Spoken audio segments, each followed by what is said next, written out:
I get asked all the time about Tesla.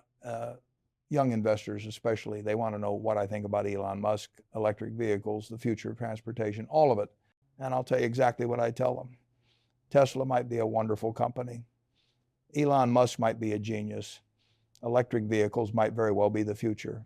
But none of that means Tesla is a good investment at today's prices. See, there's a fundamental disconnect that most people don't understand. A great company and a great investment are two entirely different things.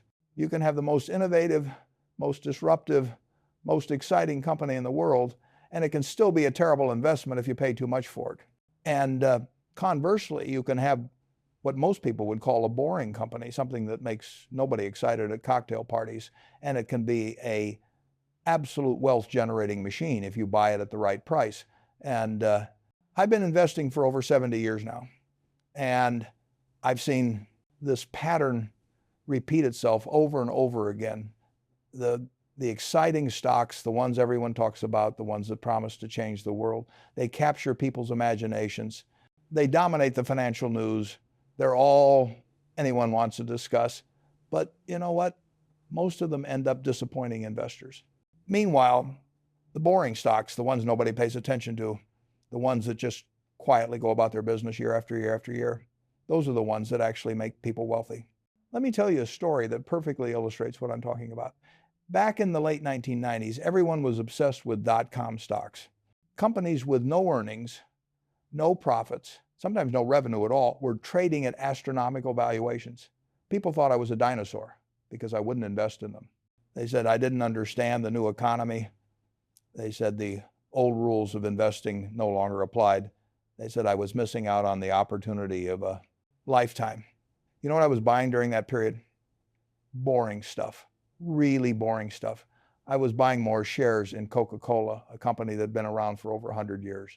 I was adding to our position in American Express, a company that made credit cards, for goodness sake.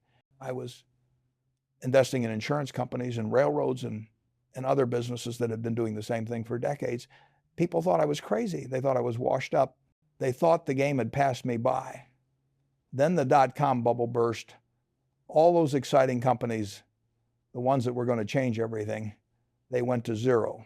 Pets.com, Webvan, eToys, hundreds of companies that had been worth billions of dollars simply disappeared. And you know what happened to those boring stocks I was buying? They kept chugging along. They kept generating cash flow. They kept paying dividends. They kept making their shareholders wealthier year after year after year. Now, I'm not saying Tesla is going to zero. I'm not saying electric vehicles are a bad idea. I'm not even saying Elon Musk isn't brilliant, because he clearly is.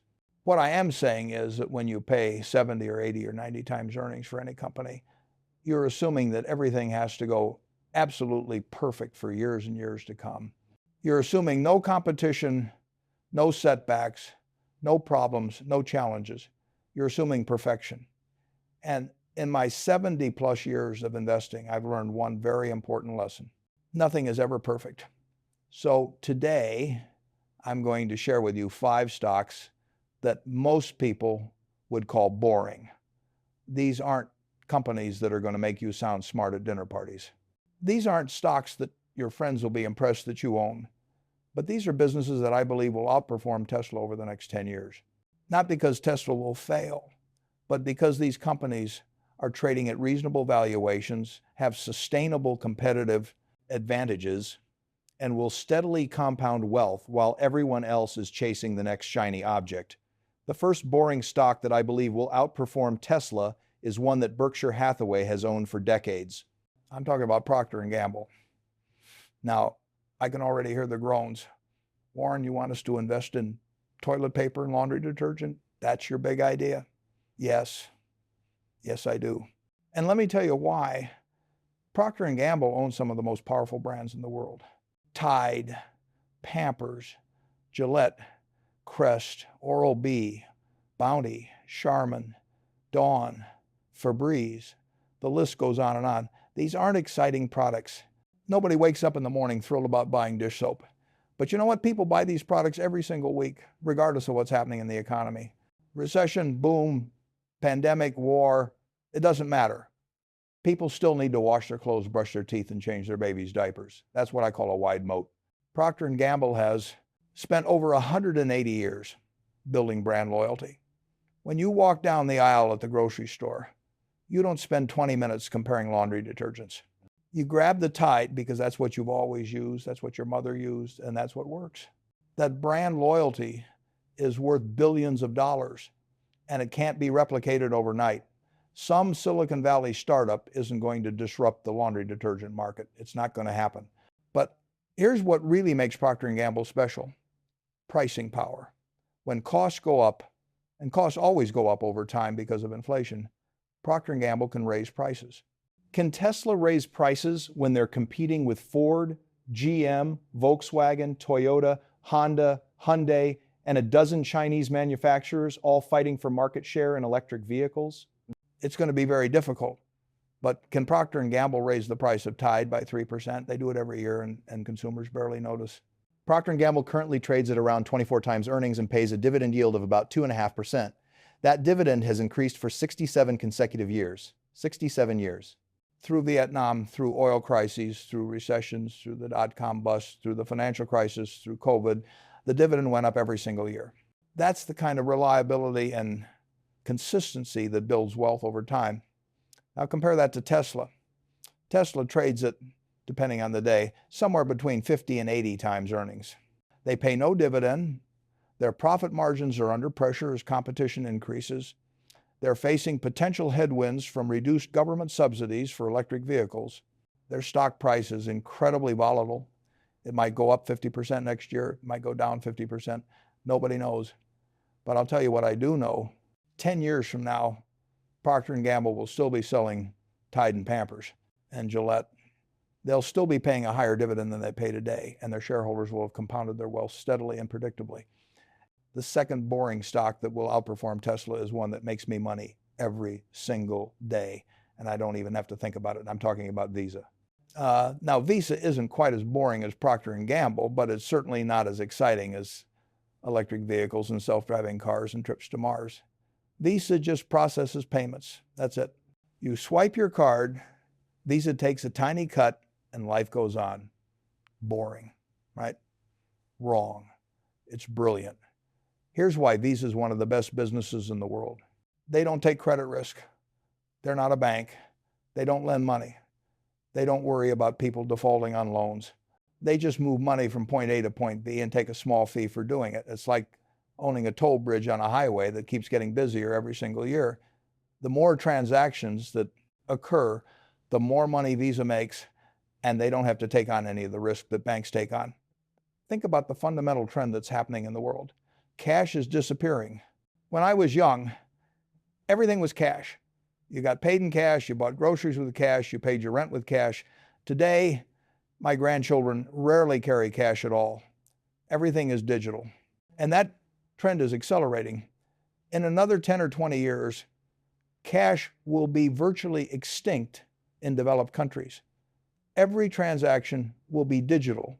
And when every transaction is digital, Visa gets a cut of every single one. But here's what people miss about Visa. They have a network effect that's almost impossible to break. Merchants accept Visa because consumers want to use Visa. Consumers want to use Visa because merchants accept it everywhere. The more the network grows, the more valuable it becomes. It's a virtuous cycle that reinforces itself. And once you have that kind of network effect, you have a moat that's very difficult to cross. Visa operates in over 200 countries. They process over 200 billion transactions per year. Their operating margins are over 60%. 60%, that means for every dollar of revenue they bring in, 60 cents is operating profit. Show me another company with margins like that. They're incredibly rare. And those high margins mean that Visa generates enormous amounts of free cash flow, which they return to shareholders through dividends and buybacks. Now, could someone disrupt Visa? Could cryptocurrency or blockchain or some new payment technology make Visa obsolete? I suppose it's possible. But I've been hearing about threats to Visa's business model for 20 years now, and they just keep growing. Why?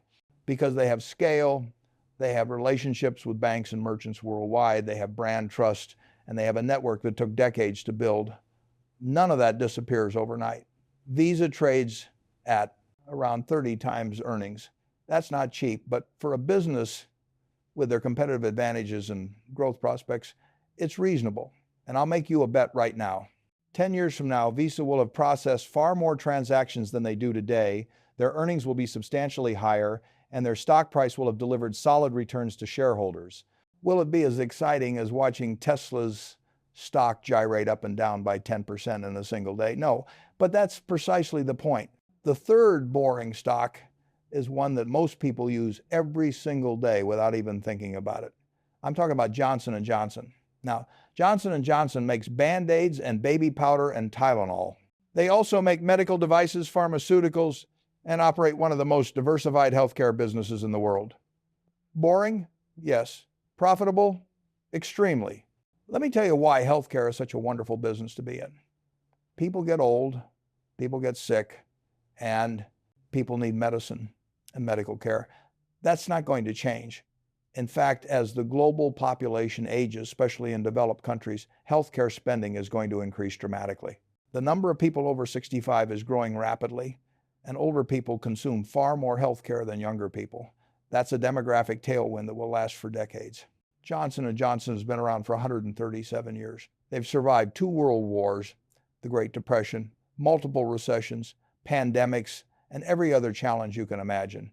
They currently pay a dividend that has increased for 61 consecutive years. 61 years! That's older than most of the people buying Tesla stock. That tells you something about the quality and durability of their business model.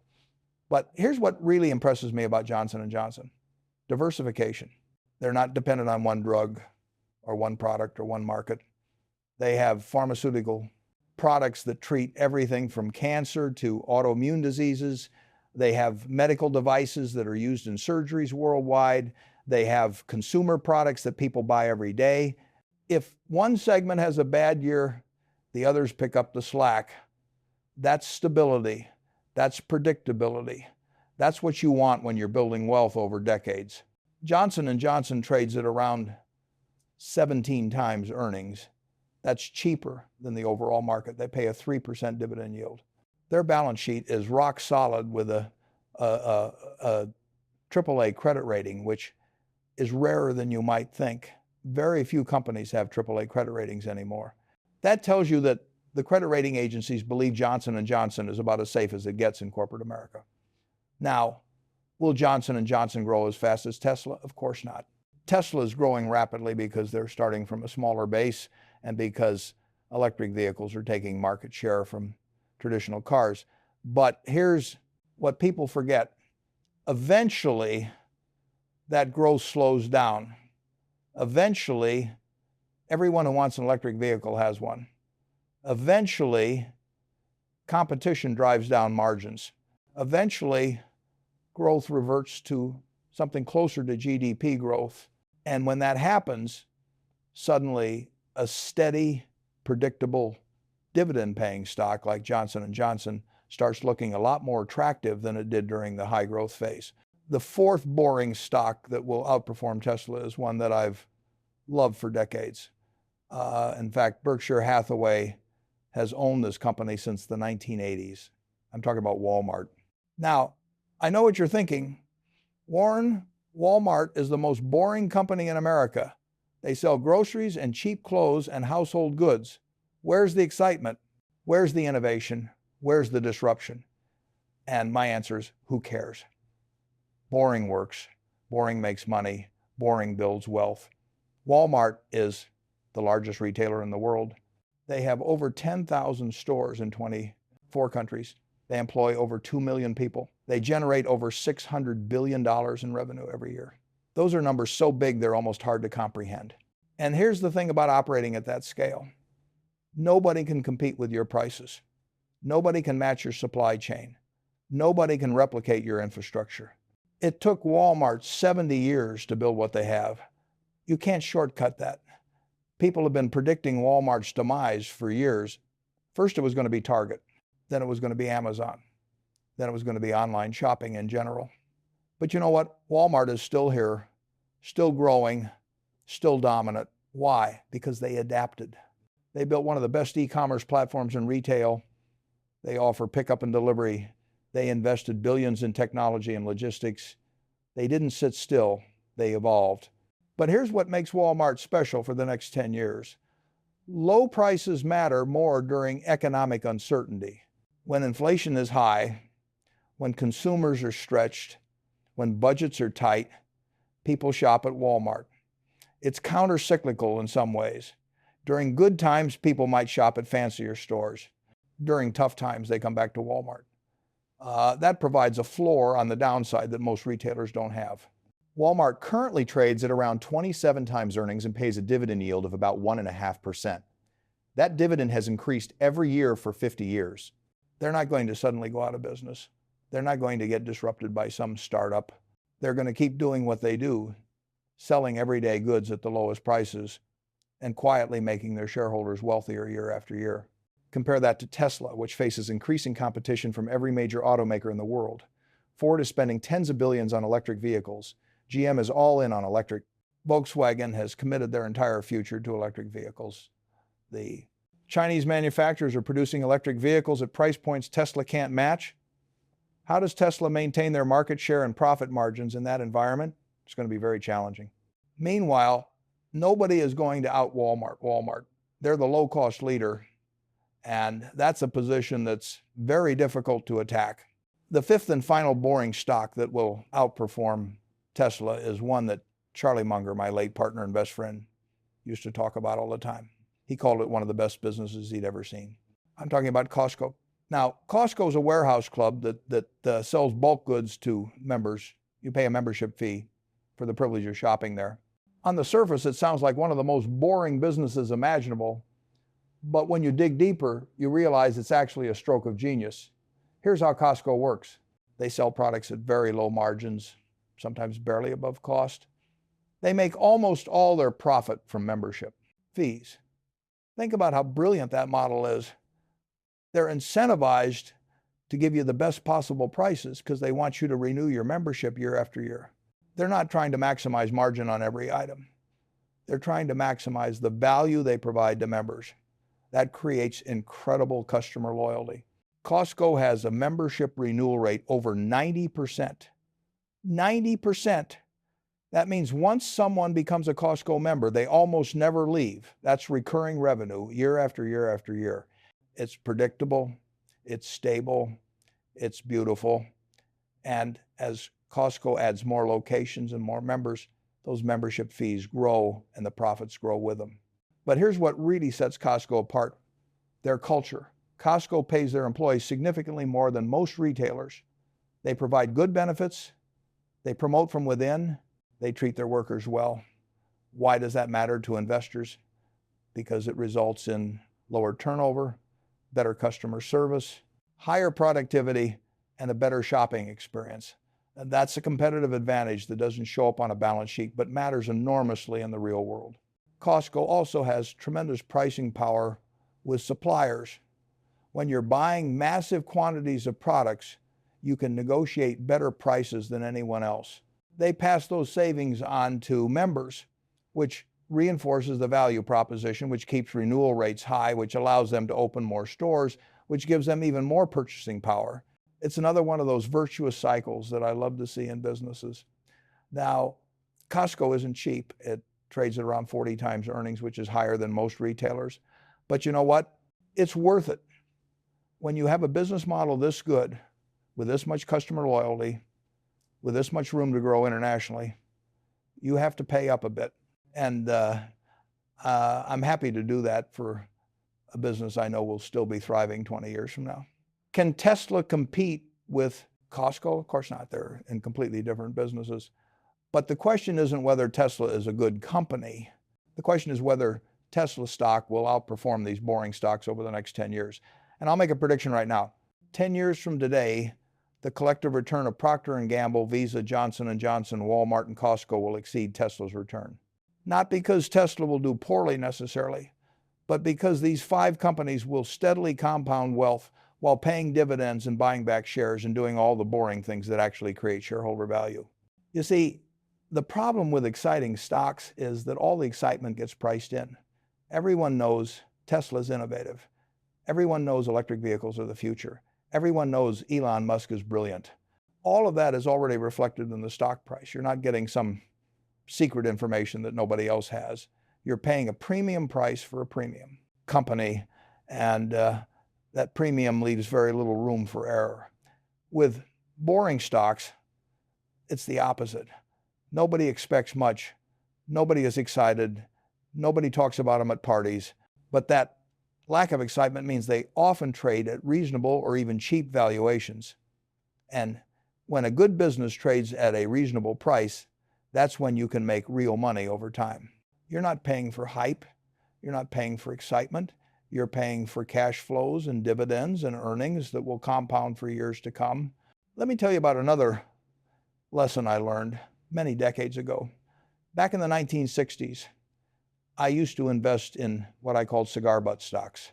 These were companies that were trading for less than their liquidation value. They were beaten down, unloved, sometimes even failing businesses.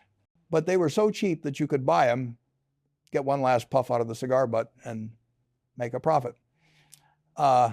It worked for a while, but Charlie Munger taught me a better way. He said, "Warren, it's better to buy a wonderful company at a fair price than a fair company at a wonderful price." That lesson changed everything for me. Instead of buying mediocre businesses just because they were cheap, I started focusing on great businesses at reasonable prices. Companies with competitive advantages, with strong management, with durable business models. And that's what these 5 boring stocks represent. They're wonderful companies at fair prices. They're not cigar butts. They're businesses that will be stronger 10 years from now than they are today. Now, I want to be clear about something. I'm not telling you to sell Tesla if you own it. I'm not saying Tesla is a bad company. I'm not even saying Tesla stock can't go higher. What I am saying is that if you're building a portfolio designed to compound wealth over the next 10 years, these 5 boring stocks give you a much higher probability of success than chasing exciting, high valuation stocks. Think about it this way. If Tesla grows earnings at 20% per year for the next 10 years, which would be impressive, the stock would need to be fairly valued today for you to earn a 20% return. But if Tesla is already overvalued, even that impressive growth might not translate into good stock returns. Meanwhile, if these boring stocks grow earnings at just 8 or 10% per year, and you bought them at reasonable valuations, you'll compound wealth steadily and probably sleep better at night doing it. And let's talk about sleep for a minute, because it's important. I've said this many times before. You should never own a stock that keeps you up at night. If you're constantly worried about your investments, constantly checking the price, constantly stressed about volatility, you're going to make bad decisions. You're going to sell at the bottom. You're going to buy at the top. You're going to let emotions override logic. That's how most people lose money in the stock market. These boring stocks, they let you sleep at night. Procter & Gamble isn't going anywhere. Visa isn't going anywhere. Johnson & Johnson isn't going anywhere. Walmart isn't going anywhere. Costco isn't going anywhere. You can buy them, hold them for a decade, reinvest the dividends, and not worry about whether some tweet from a CEO is going to tank the stock price by 15% in a single day. That's the real difference between boring stocks and exciting stocks. It's not just about returns. It's about the journey. It's about being able to hold through volatility without panicking. It's about having conviction based on business fundamentals rather than hope based on hype. It's about building wealth the slow, steady, reliable way that actually works over long periods of time. I've been doing this for over 70 years, and I've seen every investment fad come and go. I've seen tulip mania in the 1600s, still talked about today. I've seen the Nifty 50 stocks of the 1970s crash and burn. I've seen the dot-com bubble of the late 90s burst spectacularly. I've seen the housing bubble of the 2000s lead to a global financial crisis. And you know what I've learned from all of it? Fundamentals matter. Valuations matter. Boring works. The companies that survive and thrive are the ones doing unsexy things that people need. Selling toothpaste, processing payments, making medicine, selling groceries, operating warehouse clubs. These aren't businesses that are going to change the world. They're businesses that serve the world reliably and profitably year after year after year. And over time, that reliability and profitability compound into serious wealth. So here's my final thought for you today. Don't confuse excitement with opportunity. Don't confuse innovation with investment returns. Don't confuse a great company with a great stock. They're different things, and understanding that difference is what separates successful investors from everyone else. These 5 boring stocks, Procter & Gamble, Visa, Johnson & Johnson, Walmart, and Costco, they're not going to make you rich overnight. They're not going to double in the next year. They're probably not going to be the best performing stocks in your portfolio in any given year. But over 10 years, with dividends reinvested, with steady earnings growth, with reasonable valuations working in your favor, I believe they will outperform Tesla.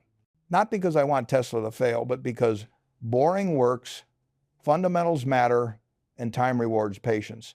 That's how I've built my wealth over the past 70 years. That's how I think about investing today. And that's how I believe you should think about building wealth for the next 10 years and beyond. Buy boring businesses at reasonable prices, hold them for decades, reinvest the dividends, and let compound interest work its magic. It's not exciting, it's not glamorous, but it works. And in the end, that's all that really matters.